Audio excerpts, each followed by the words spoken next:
The third morning dawned grey and bitter, like the two before it. Evelyn Price sat on the edge of a broken pew in the abandoned chapel at the edge of town, her once sky-blue wedding dress now dulled with dust and streaked with dried mud up to her knees. Her fingers trembled around the tin mug of lukewarm coffee someone had taken pity to leave by her feet. She hadn't slept. Not really. Not since the man who promised her forever disappeared the moment the train pulled into Jubilee Bluff. 3 days. 3 damn days of silence. Of whispers behind her back and stares like knives through her spine. Of the hot shame of being the woman who got stood up at the altar and the cold realization she had nowhere else to go. The wind rattled the warped window panes, kicking up the scent of old wood and dust. She closed her eyes.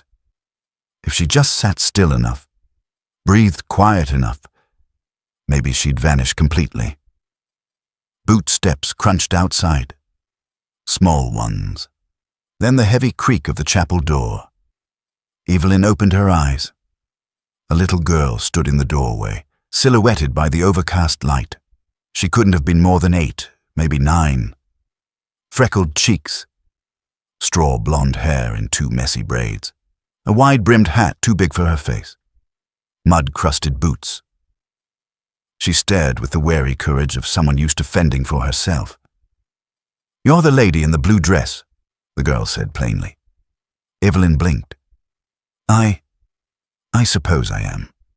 The girl stepped forward, bold and unblinking. "My name's Clara Callahan." "Nice to meet you, Clara," Evelyn said, unsure what else to say. Her voice came out dry, hoarse from silence and the cold. Clara took another step. "Are you still waiting for him?" Evelyn swallowed hard. "No, he's not coming." Clara considered that for a beat, then looked her straight in the eye. "Good.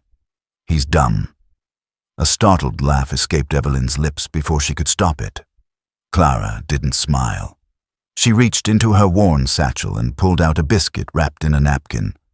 "You hungry?" Evelyn hesitated. Her pride wavered. Then hunger won. She nodded. Clara handed it over solemnly. "It's from Miss Hannah's cafe. She gives me 2 'cause I helped bring firewood." The biscuit was cold, slightly stale, but Evelyn nearly wept from the taste of it. After a few quiet moments, Clara sat beside her on the pew. Her legs swung above the dusty floor. She sniffed once, then said with alarming calm, "My daddy don't talk much, but he's good. He builds things, and he don't hit." Evelyn looked sideways at her. "That's good." Clara's voice dropped to a whisper. "Mama died 3 winters ago. Fever took her. Now it's just me and Daddy on the edge of the pines. It gets quiet sometimes. Too quiet." Evelyn didn't speak. She couldn't. Then Clara turned, eyes bright and earnest, and asked, "Will you be my daddy's wife?" The tin cup slipped from Evelyn's hands and clattered to the floor. Clara didn't flinch. Evelyn stared at her, stunned. "Sweetheart, you don't even know me." "You've been sitting here 3 days and no one's helped," Clara said, like it explained everything. "You look real tired and real sad, and you didn't laugh when that preacher's wife said you were cursed. You just looked sorry for her." Evelyn opened her mouth. Closed it. "I ain't asking for a mama to tuck me in," Clara added. "I just think Daddy might like you, and maybe you'll like us too." The air hung heavy between them. Then Clara stood. "My horse is tied round back. You can ride side saddle if you want, or we can walk." The Callahan place wasn't far from the chapel, but the walk felt longer with the silence pressing between them. Samuel Callahan was waiting on the porch, crouched by a pile of split wood. A massive man, broad shoulders under a worn brown vest, sleeves rolled up to thick forearms, face shadowed under a slouched cowboy hat. He stood slowly, straightening to his full height as they approached. Clara called out, "This is Miss Evelyn. She needs a place to sleep." Samuel's eyes landed on Evelyn, and something unreadable passed through his gaze. He looked at Clara, then back at the woman in the mud-streaked dress. I told her you'd say yes, Clara added, like it was the most obvious thing in the world. Samuel said nothing, but after a pause, he turned and walked inside, leaving the door open behind him. That was all the invitation Evelyn would get, or need. Inside, the cabin was clean but bare. A fire crackled. One chair, one bed, 2 hooks on the wall. No pictures, just silence and pine wood. "You can take my bed," Clara said. "Daddy sleeps in the barn sometimes when he's got work." "No," Evelyn said quickly. "I'll sleep by the fire." Samuel returned with a folded quilt. A woman's quilt, faded pink and blue blocks, hand-stitched. He handed it to Evelyn without a word and walked back outside. Clara beamed. "Told you he's good." Evelyn set her things in a corner, what little she had. The wedding dress was carefully folded into the canvas bag she hadn't let go of for days. That night, she cleaned dishes from supper. Samuel ate in silence. Clara chattered between bites. Evelyn didn't say much, but she watched, observed. The way Samuel poured milk gently into his daughter's cup. The way he winced when Clara mentioned her mother. The way he stayed outside until late, chopping wood long after it was needed. After the girl fell asleep curled up in bed, Evelyn took down her long hair and sat by the hearth, brushing it slowly. She didn't hear Clara sneak back into the room until the little girl knelt behind her and took the brush. "You got real pretty hair," Clara whispered, running the brush through the strands carefully. "Soft, like Mama's, but different." Evelyn bit her lip, staring at the flames. "If Mama had picked you," Clara murmured, "she'd be proud." Outside, a cold wind swept down from the hills, but inside, beneath that faded quilt and the hush of night, something impossibly warm began to stir. Not comfort, not yet. But maybe the start of belonging. And far from the chapel where she'd been left, far from the shame and the laughter, Evelyn Price fell asleep in a cabin she hadn't known existed 3 days ago, under a roof built by hands that didn't promise anything, but didn't turn her away either. She did not know that across town a telegram had just arrived, one that bore her name and a lie that could destroy everything. By the time the sun broke over the pine ridge the next morning, Evelyn was already knee-deep in manure. The stallion snorted once as she struggled with the pitchfork, her sleeves rolled to the elbow, apron already stained. Her fingers were numb from the cold, but she worked in silence, jaw clenched against the sting of humiliation and the weight of unfamiliar duty. She had never cleaned out a horse stall before. Her hands had known embroidery, not shovels. But no one was coming to save her. That truth had settled heavy in her chest like the frost on the barn's rafters. Samuel passed behind her once, carrying a feed bag over his shoulder like it weighed nothing. He didn't speak, didn't offer to help either. Just kept walking, boots thudding over packed dirt. It suited her fine. She didn't need kindness right now, only a place to stand and something to do with her hands. After the stalls, she scrubbed the pots in the kitchen sink till her knuckles cracked open. Then she stitched up the elbow of Clara's winter coat with thread she found in a rusted tin. She didn't ask, just did what needed doing. Quiet, steady, invisible. When the supper bell rang at dusk, just a dull clanging of a horseshoe against a rail post, she came in to find Samuel and Clara already seated at the table. A loaf of cornbread, a pot of beans, nothing fancy. Evelyn poured herself water from the ceramic jug and sat down without being asked. Clara grinned at her from across the table, then looked to her father. "She fixed my coat," Clara said proudly. Samuel didn't look up. "It needed fixing." Evelyn took her first bite. The beans were plain but hot. She let them anchor her. "I reckon we could use a hand mending the barn roof," Samuel said eventually, his voice deep and rough like dry timber. "If you're staying." Evelyn didn't look at him. "I'm staying." After supper, While Clara played with a string puzzle on the floor, Evelyn washed the dishes. The lantern swayed above the sink, casting long shadows against the wall. She watched Samuel out the kitchen window, chopping wood in the dying light, bare arms catching the last of the sun. He was a mountain of a man, but he moved carefully, as though afraid of breaking things. The cabin had only one bedroom. Clara had insisted Evelyn sleep on the small bed, claiming she preferred the blanket fort she'd built near the fireplace. Evelyn didn't argue. She lay stiff on the mattress, the wedding dress still stuffed in its canvas bag beneath the bed. She hadn't touched it since the chapel. Couldn't bring herself to throw it away either. It was the last proof that someone had once made a promise to her, even if it was a lie. 2 nights later, Evelyn was chopping carrots by the kitchen window when she caught the first glimpse of a figure on horseback trotting up the lane, a woman in a tightly laced coat and a plume hat. Her horse was glossy, its reins polished. The contrast against the humble cabin was jarring. Evelyn dried her hands and stepped outside as the woman dismounted. "Miss Price, is it?"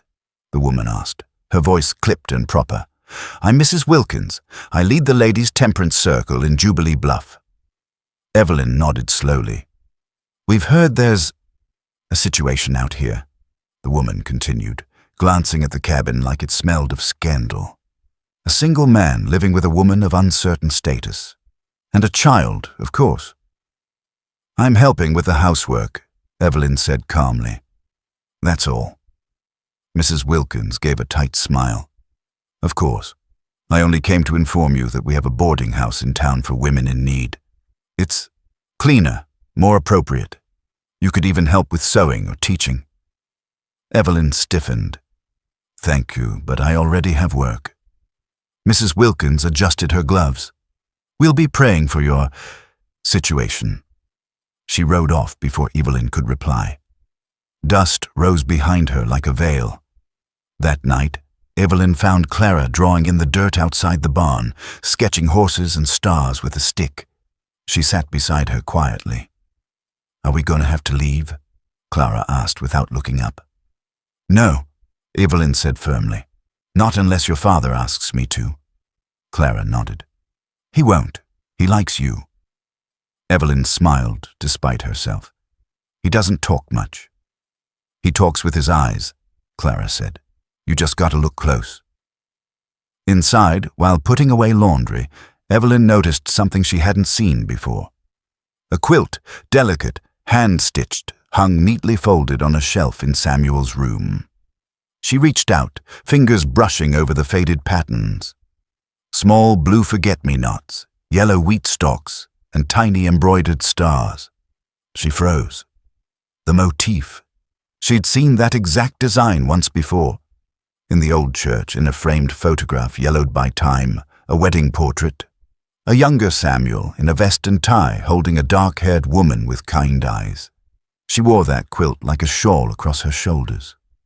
Evelyn slowly sat down on the edge of the bed, the quilt in her lap. Whoever had made this had done it with love, and whoever had worn it had been cherished. A sharp ache spread in her chest. Not jealousy, something quieter, sadder, like touching a ghost and realizing it was warmer than you remembered. She folded the quilt carefully and returned it to its shelf. That night, as she sat brushing Clara's hair beside the fire, the girl asked, "Do you think Mama's watching?" Evelyn swallowed. "Maybe." Clara nodded.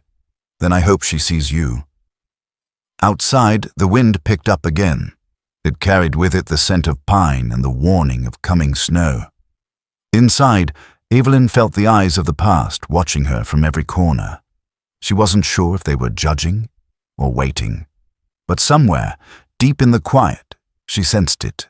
Change was coming.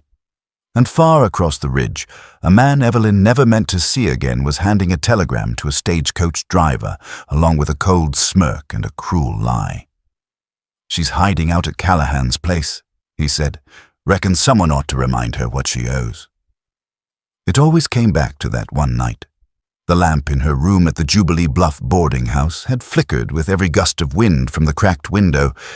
Evelyn had stood there in her sky-blue dress, hands shaking as she laced her bodice tighter than comfort allowed. Her hair was pinned in curls that no longer held, and her cheeks burned with rouge applied too heavy in nervous hands. The train had arrived at noon. By sunset, the innkeeper told her bluntly that no one had come asking for an Evelyn Price. She had waited in that dress until the moon was high. At first, she thought maybe his horse had thrown a shoe. Maybe he'd been injured on the road. Then she learned from a passing porter that a man matching her fiancé's description had boarded the very next eastbound train out of town, carrying a satchel full of money. Not his money, hers, her savings, her mother's ring, her father's pocket Bible. All gone. The bastard hadn't just abandoned her. He'd stolen every scrap of dignity and security she had left. When she'd rushed down to the sheriff's office, they'd laughed behind their mustaches. A man changing his mind ain't a crime, miss. You'd do best to let it go. By morning, the whispers started. By evening, she couldn't walk the boardwalk without hearing someone say, "That's the jilted one." She must have done something to make him run. Loose morals. You know how those types are. She had considered leaving on the next train, but to where? She had nothing to go back to. No family. No name worth anything now. And then the storm came, and the churches filled, and the town forgot about her for just long enough for her to crawl into the old chapel and disappear. Until Clara. Until this. Now, days later, Evelyn stood by the wood stove stirring stew while Clara hummed an off-key tune and Samuel sharpened a blade on the porch. The hum of domestic life settled around her like a blanket she hadn't asked for, but was beginning to accept. She caught herself smiling at the girl's song and immediately schooled her face back into neutrality. It was dangerous, this comfort. Dangerous to want more than she deserved. That evening, while gathering laundry from the back of the cabin, she passed Samuel's coat draped over a rail. The heavy canvas garment sagged with years of wear. As she reached to fold it, something slipped from the inner pocket and fell with a soft clink onto the bench below. A pocket watch. She paused, unsure whether to pick it up. Then slowly, reverently, she reached for it. The silver was worn, but the engraving caught her eye. On the inside of the lid, in delicate script, were the words, "Come home safe to me, S." She snapped it shut before she could think too long. She returned it to the coat's pocket and set the folded laundry down in a neat stack.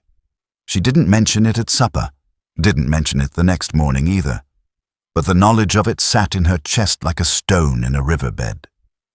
Steady, unmoving, not painful, but always there. She understood now why Samuel didn't talk much. He carried grief like he carried firewood, quietly, without complaint, until his arms shook. Later that week, trouble stirred again in town. Mrs. Wilkins had returned, but this time with her husband, a wiry man with a bitter mouth and a penchant for gossip disguised as concern.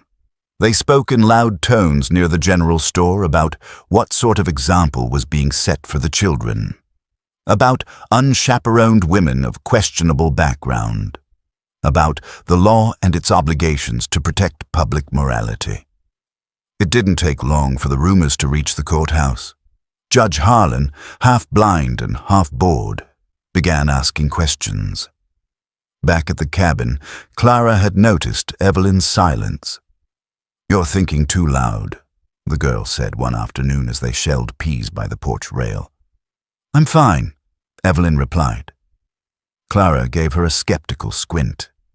"You're lying." Evelyn paused, then set the bowl down. "Why are you so curious, Clara?" The girl shrugged. "I like to know things, and you're a mystery. Some things aren't meant to be known." Clara leaned back on her elbows. "Daddy says that too. But sometimes, if you don't say the hard stuff, it sticks in your bones and makes your back bend." Evelyn turned her head toward the barn where Samuel was hammering boards into place. His back was straight, his movements methodical. "He's got a lot stuck in his bones, doesn't he?" Evelyn asked quietly. Clara nodded. "That's why Mama wrote the letter.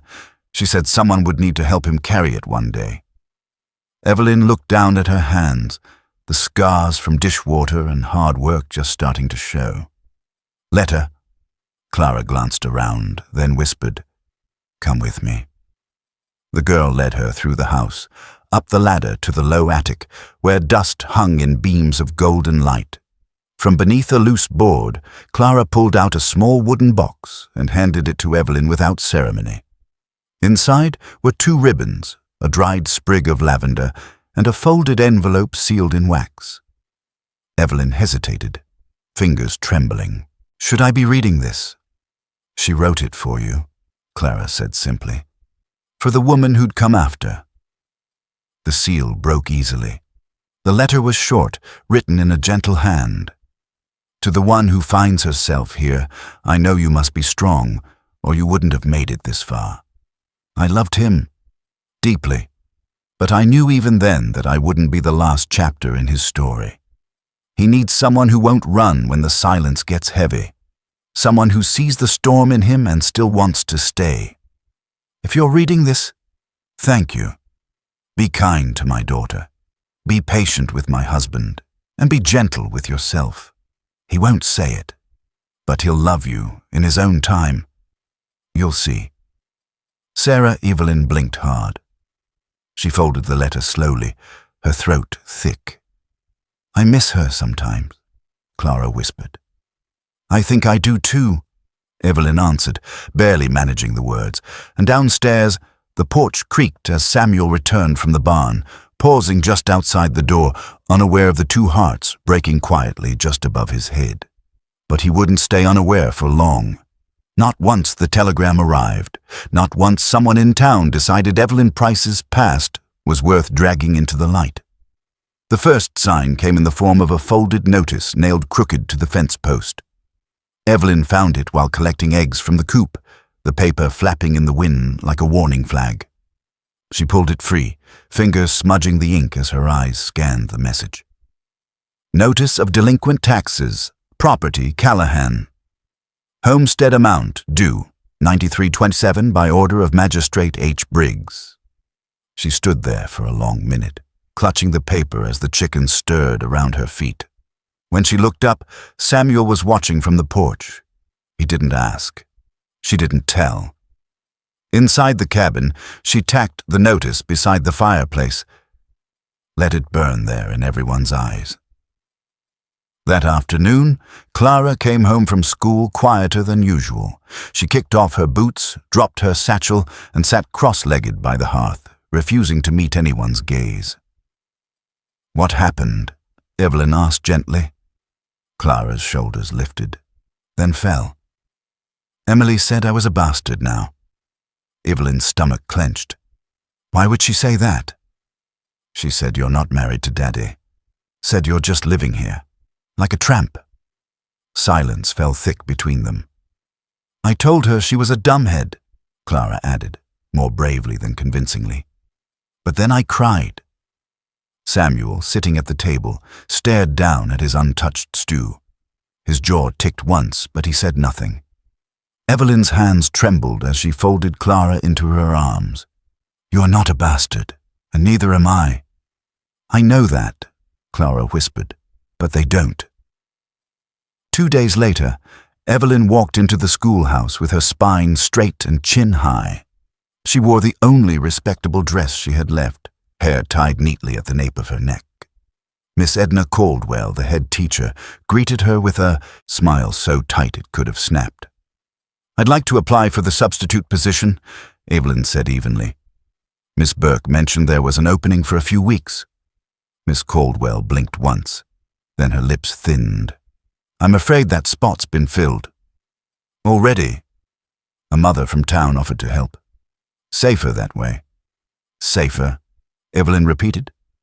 Miss Caldwell looked away. "You understand, there's been some talk." Evelyn left without another word.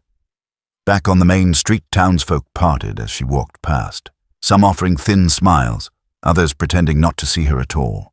A few whispered behind gloved hands. She caught snippets. That's her. Moved in with the Callahan man. No ring, no preacher. Not even a family name anymore. Poor thing. The saloon door swung open as she passed, and out stepped Judge Harlan, flanked by none other than Magistrate Briggs, red-faced and puffed up like a rooster. He spotted her and tipped his hat with mock politeness. "Miss Price. Or is it Mrs. Callahan now?" he asked, loud enough for the passers-by to hear. Evelyn met his gaze squarely. "It's Evelyn. That'll do fine." He smirked. "Strange arrangement you've made out there. Some folks are calling it squatting. Others, well, they're less charitable." "Then maybe you should speak to those folks, not me." He took a slow step forward. "Let me put it plain. That land's overdue in taxes. And the more you tie yourself to that man's property, the more questions folks will ask about whether you're helping him hide assets." "That's absurd." "Is it?" His voice dropped to a whisper. "Sarah Callahan was a close friend. She kept that man civilized. Now she's gone, and I don't like what I'm hearing.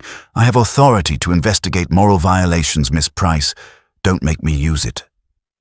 Back at the homestead, Evelyn seethed as she beat dough against the counter. Samuel entered, smelling of hay and sweat, and paused at the sight of her. "They're coming after you," she said without turning, "using me as the excuse." Samuel wiped his hands on a rag. "They won't get far." "You can't just sit on this," she snapped. "They're calling Clara names. They're saying I'm a thief. You don't care." He looked at her then. Really looked. "Of course I care." "Then say something, Samuel. To someone, anyone. Let them know I'm not some woman you dragged off the train." He turned away. "Words don't fix much." Evelyn's voice broke. They might fix enough. But Samuel said nothing more. That night, Clara found Evelyn by the barn, sitting in the straw with her arms around her knees. The moonlight spilled silver over the fields. In the distance, the town glowed faintly like a nest of watching eyes. "They're never going to stop, are they?" Evelyn whispered. Clara leaned against her. "Not unless you marry Daddy." Evelyn gave a bitter laugh. "He won't even look at me. He looks when you're not looking." It was meant as comfort, but it didn't ease the knot in Evelyn's chest. Around midnight, Evelyn packed the canvas bag again. Not the dress, just what she'd brought to survive. She left a note folded on the table and stepped out across the pasture, the cold nipping at her boots. She didn't hear Samuel ride up behind her, didn't hear his boots hit the earth or his slow steps across the grass, but she felt the shadow before it touched her. She turned. He said nothing, just looked at her, eyes full of fire and storm. Then he reached up, removed the worn brown cowboy hat from his head, and set it gently on hers. It swallowed her crown, warm and heavy with dust and sweat and something older than words. A promise, a shield. And when he walked back toward the house, he still said nothing. But the message rang louder than any sermon in town. She belonged here, and he would stand between her and anything that tried to take that away. The next morning, Judge Harlan would sign a summons to appear in court, and someone else would ride into Jubilee Bluff with a very different claim on Evelyn's name. The flyer went up overnight, pasted to the door of the general store, the post office, and the church. Red ink across the top, bold and damning. Notice of public inquiry. Unmarried woman of ill repute, harboring on private land, community safety. Hearing to be held Saturday, Town Hall. Below, in tighter script, the name, Evelyn Price, and below that, clipped from an Eastern newspaper, a yellowed article. New York woman sued for fraudulent promise of marriage, accused of entrapment, theatrics, and property scheme. The article painted a cold portrait. Evelyn Price, spinster of modest means, lured a gentleman into near marriage, secured funds, and caused public scandal. The case had been dismissed, but the stain remained. Her ex-fiancé had spun the story well, far from the truth Evelyn knew. It spread like prairie fire. By the time Evelyn saw the flyer herself, children were already reading it aloud outside the mercantile.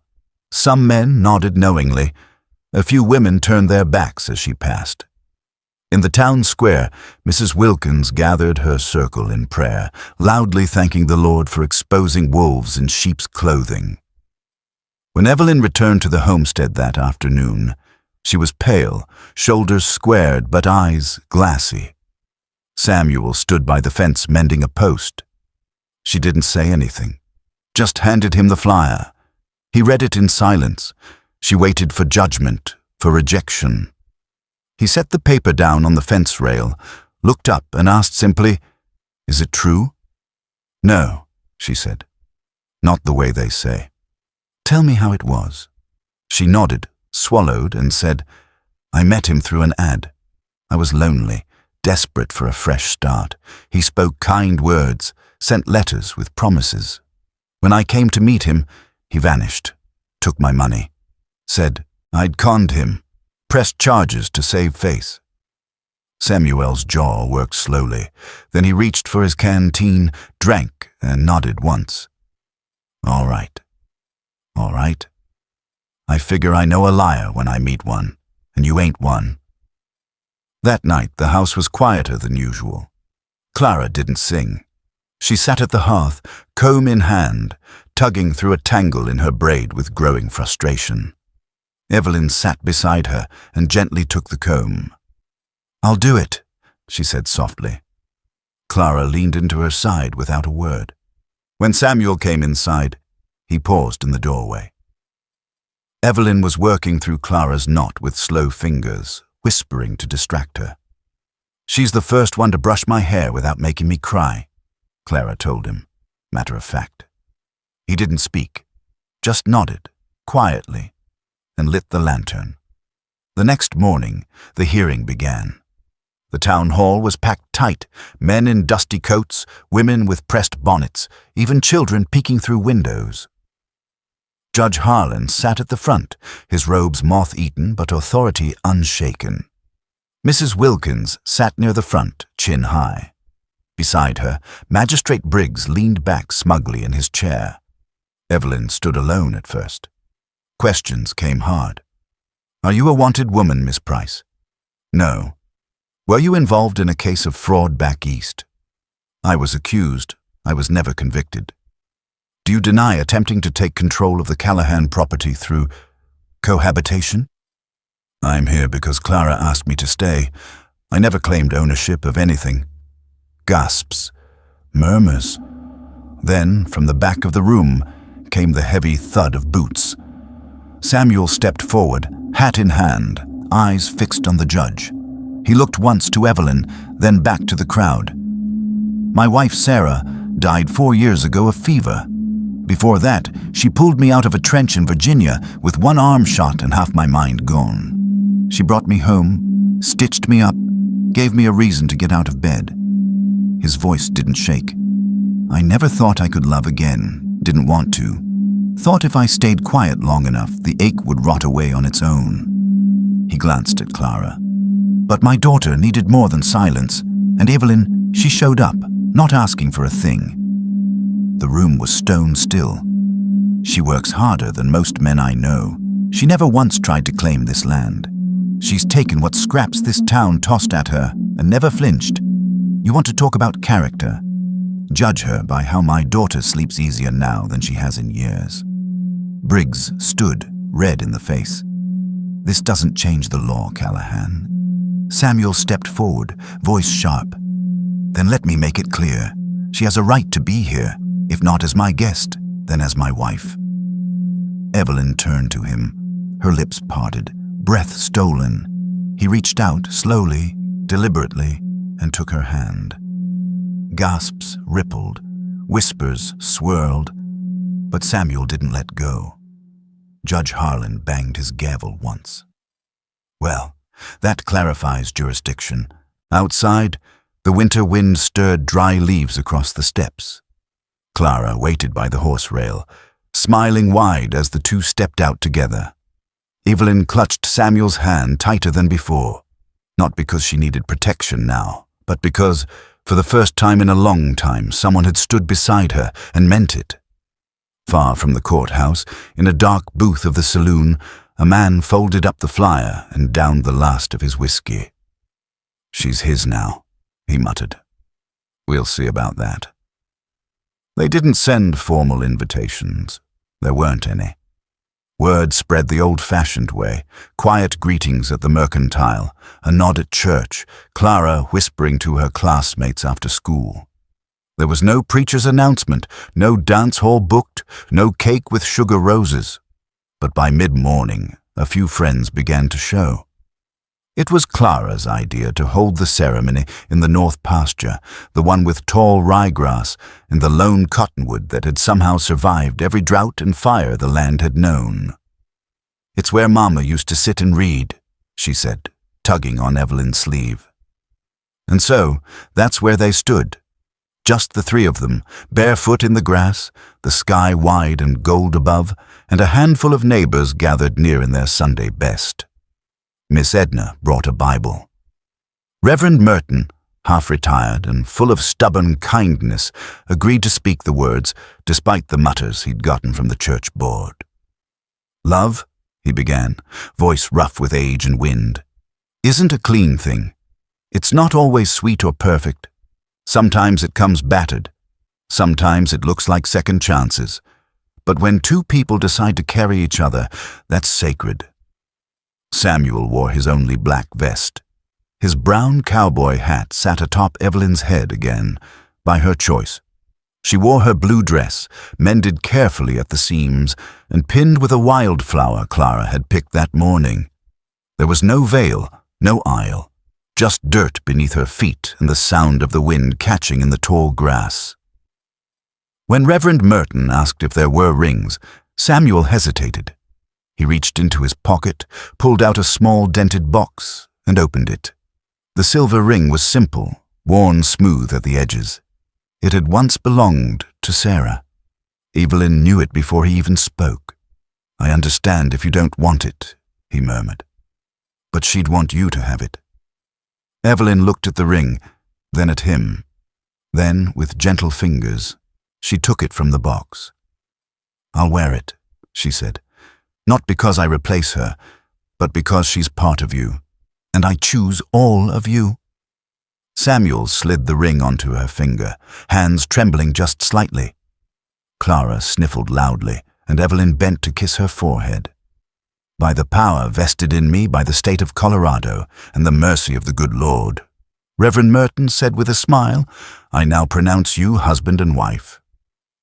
Cheers rose, soft, uncertain at first, then fuller as friends clapped. Mrs. Franklin, from the bakery, brought out a peach pie. Mr. Holloway whistled through his missing front teeth. Even Miss Edna wiped a tear from her cheek. And Clara, not missing a beat, snatched the small bouquet Evelyn held and threw it up into the air. Then she ran forward and caught it herself, grinning. "I win," she declared proudly. "That's not how that works," someone laughed. "It is now," Clara said. "I'm keeping them both." Later, back at the house, they found a gift waiting on the porch. A quilt stitched in dozens of hands, each patch signed in thread by a neighbor who'd once turned their back, and now turned toward them again. At the center, in neat cursive, Samuel, Evelyn, Clara. They hung it over the bed that night, letting it drape down the walls like a promise. The cabin, small and creaky, suddenly felt like home. But peace rarely lingers long on the frontier. Just past midnight, a crack rang out sharp and fast. Gunfire. Samuel bolted upright, heart racing. Evelyn rushed to Clara's bed and pulled the girl close as smoke licked at the corners of the window frame. Out in the barn, orange flames clawed their way up the beams. Someone had set fire to the hayloft. By the time Samuel burst through the door with a bucket in each hand, the fire was already roaring. A figure on horseback turned at the edge of the pasture, watching, waiting, then galloped away into the darkness. The barn smoldered for 2 days. Smoke clung to the rafters like a ghost that wouldn't leave, and the smell of scorched wood sank into their clothes, their skin, their lungs. Samuel barely spoke, his face drawn, eyes shadowed with the weight of what he'd almost lost. Evelyn worked alongside him to rebuild what she could, stacking blackened boards, comforting Clara, hiding her own trembling hands. The land felt wounded, like a lung that couldn't fill fully anymore. Sheriff Boyd came out that morning, hat in hand. "Someone used oil," he said, towing a scorched patch of earth with his boot. Poured it straight down the center aisle, knew exactly where to hit. Samuel didn't flinch. "Hartley." Boyd raised a brow. "You got proof?" He was at the saloon the night before, asking about Evelyn. Said she stole what was his. He never had Sarah, Samuel said low. Not even close.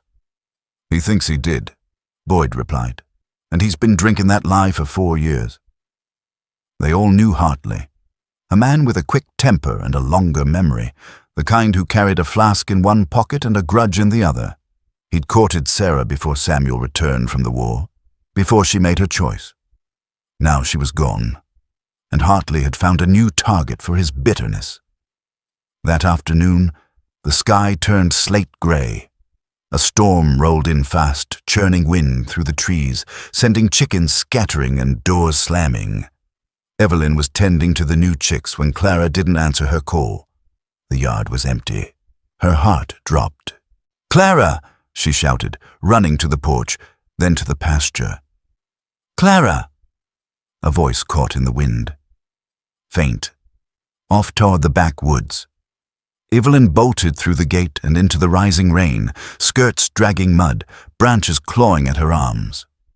The sky cracked open as she pushed through the underbrush, feet slipping down the gully behind the barn. That's when she saw them. Hartley was crouched beside Clara, one hand on the girl's shoulder, the other gesturing with exaggerated calm. "I just want to talk, sweetheart," he was saying. "Just telling you things your mama never got to." Clara looked frozen, too scared to move. Evelyn didn't hesitate. She charged. Mud splashed up her legs as she threw herself between them, arms flung wide. "Don't touch her," Hartley sneered. "Funny.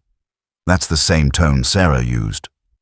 "She didn't want you then," Evelyn snapped, "and Clara sure doesn't want you now." Hartley stood, hands up in mock surrender. "Easy now, just to talk." Samuel arrived seconds later, wet to the bone, rifle slung over his shoulder. He didn't ask questions. He just lunged. The fight was brutal. Fists, mud, blood. 2 men who had both lost too much and carried it in their bones. Hartley swung with a fury born from rejection. Samuel fought like a man protecting not just a family, but the right to have one. Evelyn grabbed Clara and pulled her back, shielding her from the worst of it. At one point, Hartley reached for a hidden knife at his boot. Samuel pinned him before the blade left its sheath and raised a fist high above his head. "Do it," Hartley hissed. "Ain't no one gonna stop you." Rain poured in sheets. Thunder cracked. Samuel's fist shook in the air. Then slowly, he let it drop. "I'm not you," he said. "Not even close." He stood, breathing hard. "You're gonna answer for what you've done. But not to me." Sheriff Boyd appeared moments later, gun drawn. "That's enough," the sheriff barked. "I saw the oil cans out back at your place, Hartley. You're done." Hartley didn't fight. He was too tired. Or maybe just too hollow.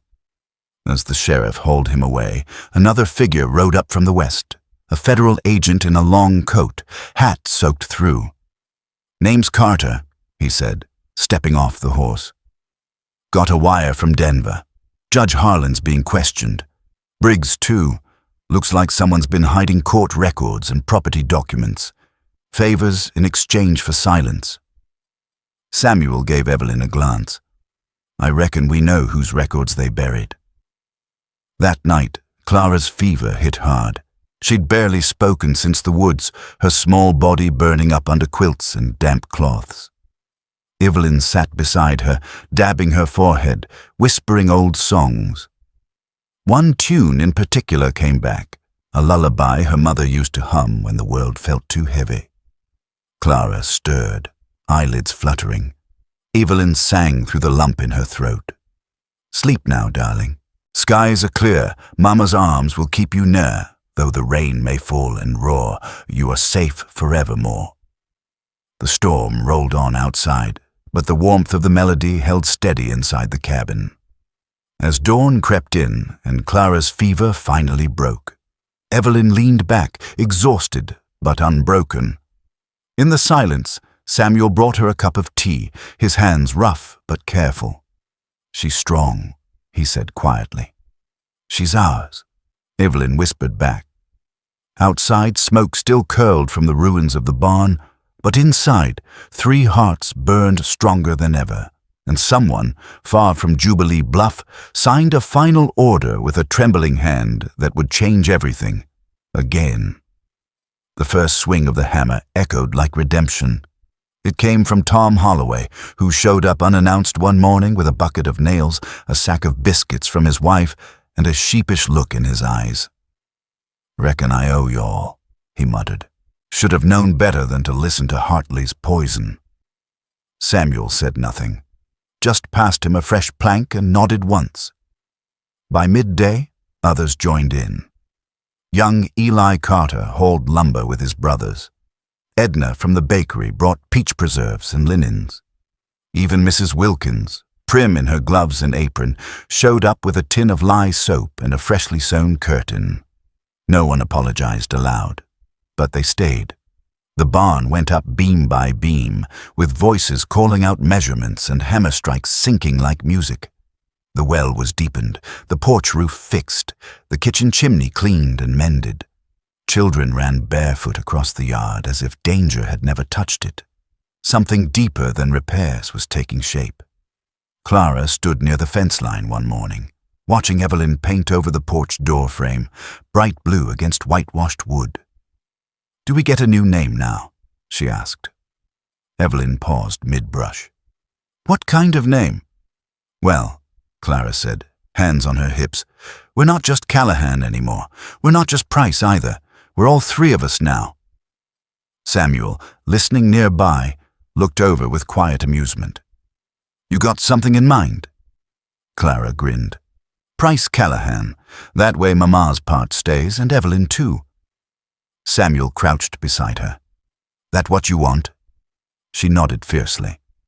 "It's settled then," he said, ruffling her curls. At the schoolhouse the following week, Clara wrote it proudly across the top of her arithmetic sheet. Clara Price Callahan. Miss Hartman smiled as she passed. "Looks good on you," she said. Evelyn's quiet joy that day came not from the mended fence, nor the repaired barn, but from that hyphen, that stitched-together name, proof that broken things didn't stay broken if tended to with care. She decided to host a dinner. Not a grand celebration, just a meal. The first shared table they'd ever offered to more than themselves. She spent the day preparing. Roasted chicken, sweet corn, skillet potatoes with rosemary. Clara picked wildflowers for the center of the table. Samuel split wood for the stove and swept the steps clean, slow, and methodical. When neighbors arrived, they brought what they could: apples, beans, fresh bread, preserves, even a jug of cider. They sat elbow to elbow at mismatched chairs and rough benches, laughing between bites, sharing stories that had once been silence. Evelyn laid a photo on the mantel before the meal began. Sarah's photo. The black and white image in its worn tin frame stood beside a vase of wild asters. She faced it as she lit the lanterns, whispering something that only Clara heard. "Thank you," she said.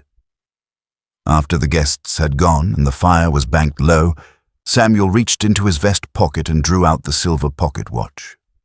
He hadn't opened it in years, not since Sarah's funeral. But tonight, with Clara asleep upstairs and Evelyn drying dishes by lantern light, something in him shifted. He clicked it open. Inside, beneath the ticking hands and a delicate crack in the face, was a folded note. The handwriting was unmistakable. Sarah's. He unfolded it with slow fingers. If someone good comes along, don't shut your heart. Let them in. Love again, even if it hurts. Clara will need more than your silence, and so will you. He stood for a long time, the watch in one hand, his other resting against the frame of the doorway where Evelyn had painted her mark. She turned toward him. "What is it?" she asked softly. He crossed the room in 3 steps, lifted her hand, and pressed the folded note into her palm. "She wanted you to know," he said. Evelyn opened it and read. And as the last line blurred beneath her tears, Samuel didn't pull away. He held on. Longer this time. Long enough to promise what words never quite could. Outside, the wheat field stirred in the breeze, silver in the moonlight. And from the edge of town, a stranger watched from horseback, eyes glinting beneath a low-brimmed hat. Winter came to Jubilee Bluff like a hush after a hymn, slow and sacred. By December, frost hugged every fence post and window pane. The pastures stretched out in silence beneath a heavy sky, white breath rising from the cattle, now thick-coated and slow. The sound of the wind brushing against the barn was different now, more like a lullaby than a warning. Inside the Callahan cabin, life had settled into a quiet rhythm. Samuel stacked firewood higher than the windowsill. Evelyn filled the kitchen with warm bread and root stew. Clara, newly obsessed with needles and thread, sat beside the stove stitching crooked flowers onto scraps of muslin. Sometimes they talked, sometimes they didn't, but the silence now felt like safety. "You're getting good at that," Samuel said one afternoon as Clara proudly held up a wobbly, lopsided star she'd embroidered. "She's better than I was at her age," Evelyn said, gently adjusting the hoop. Samuel reached under the bench and pulled out something he'd been working on in the barn, a child-sized rocking chair carved by hand from pine smoothed along the edges. He placed it beside the fire. Clara's eyes lit up. "Is it really mine?" He nodded once. "It's for sitting, not for climbing." She ignored that last part and climbed in anyway, beaming. Nights fell early. The 3 of them sat long around the fire, Evelyn curled against Samuel's shoulder, Clara asleep with her cheek against his thigh. Snow came in quiet flurries at first, then heavier, until the world beyond their windows became a soft white blur. One night, Clara stood at the door in her boots and shouted, "Snow's deep enough." Samuel raised an eyebrow. "Deep enough for what?" "For a picture," she said, holding up the camera Miss Edna had lent them. "A real one." They bundled up in coats and scarves. Samuel led the way with a lantern. Evelyn took Clara's mittened hand. They crunched through the fresh snow to the edge of the creek, where icicles hung from bare branches like ornaments. Clara set the camera on a crate and ran into place. Evelyn stood to one side, Samuel on the other, and Clara nestled between them. Evelyn reached across the girl's shoulders, resting her hand on Samuel's forearm. The timer clicked, the shutter snapped. It wasn't posed or perfect.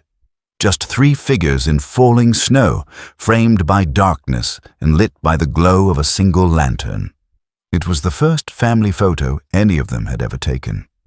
They returned home breathless and laughing, cheeks flushed, hands red from cold. Clara fell asleep before her boots were even off. Evelyn tucked her in while Samuel stirred cocoa by the fire. The house was warm, glowing with lantern light and something deeper, something harder to name. She stood beside the fireplace a moment, one hand on her belly. She hadn't told him yet. Not because she feared his reaction, but because she wanted the telling to be quiet. Earned. A gift in itself. Outside, snow drifted against the windows.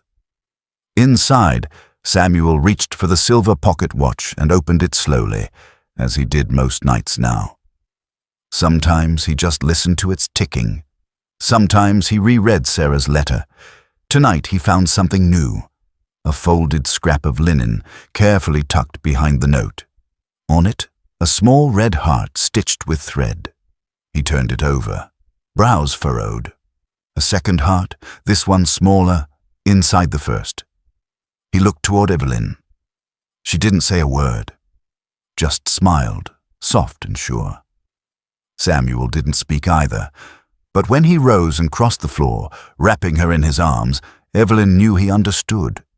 The child they'd saved together would soon have a sibling, and the pocket watch, once a token of grief, now held their past, their present, and their future. All ticking in time. In the distance, just beyond the snow-covered ridge, a figure rode through the pines. Not Hartley, not Briggs. A government seal glinted on his saddlebag. A new name was coming to town, and he carried papers that would change everything. Again, spring broke across Jubilee Bluff like a hymn remembered after a long silence. The orchard behind the Callahan cabin erupted into pale pink blossoms. The creeks swelled with melted snow, and the wind smelled of new grass and earth rich enough to grow anything. Life returned not just to the land, but to the people who had dared believe in second chances. Evelyn went into labor just after dawn. Samuel paced the kitchen, his calloused hands trembling as he stoked the fire and boiled water, remembering war wounds, remembering loss, but never this kind of fear. Clara waited with Miss Edna down the road, a locket in hand and 1,000 questions in her eyes. When the baby's first cry rang out, it shattered something inside Samuel that had been locked tight for years. A boy, 10 pounds strong, a full head of dark hair. Evelyn, pale but smiling, looked up at him and whispered, "James Elijah." Samuel blinked hard. "That was my father's name." "I know," she said, brushing his cheek. "You said once he was the strongest man you'd ever known. I figured, now your son will be too." Samuel didn't respond with words. He just sat on the edge of the bed and cried into his hands, the first tears he'd let fall since Sarah's last breath. Later that week, they gathered beneath the blossoming apple tree, the same one Clara had once tied ribbons to in memory of her mother. This time, there were no ribbons, just family. Clara held James in her arms, her braids tied back with blue ribbon, her eyes as bright as the sky. Evelyn wore the pale blue dress she'd arrived in so many months ago, mended and fresh, pressed with care. She stood beside Samuel, whose hand rested on her waist, his brown hat pulled low against the sunlight. The photographer from town clicked the shutter, their second family portrait. Only now it was 4. The community came the following Sunday, not to offer judgment or rumors, but gifts. A map of land expansion from the county board, seeds, a broodmare, tools, books for the little schoolhouse Evelyn had quietly been building inside the old shed. She started a reading circle by spring's end. Women, children, farmhands who had never finished their schooling, all sat on crates and wool blankets as she read stories aloud, her voice steady, her eyes warm. Samuel watched her from the porch some afternoons, James nestled in the crook of his arm, Clara sketching nearby. He saw how the townsfolk leaned in when Evelyn spoke, how they laughed more, stayed longer. She hadn't just made a home. She'd stitched herself into the very fabric of the town. One evening, Clara walked up carrying James, cheeks flushed from the breeze. She stood beside her mother, proud and tall, one hand gripping the hem of Evelyn's dress. Samuel stepped up behind them, placed his arm across Evelyn's shoulder, and looked out across the land. The last light of day caught them just so. Clara in her boots, Evelyn in blue, Samuel's shadow falling long behind them. The photographer asked if they were ready. Samuel nodded. This time, they didn't need to pose. Click. a photograph to last. A man once broken, a woman once cast aside, a child who believed in both, and the land behind them rebuilt, reclaimed, reborn. From loss came family, from exile came purpose, from silence came song.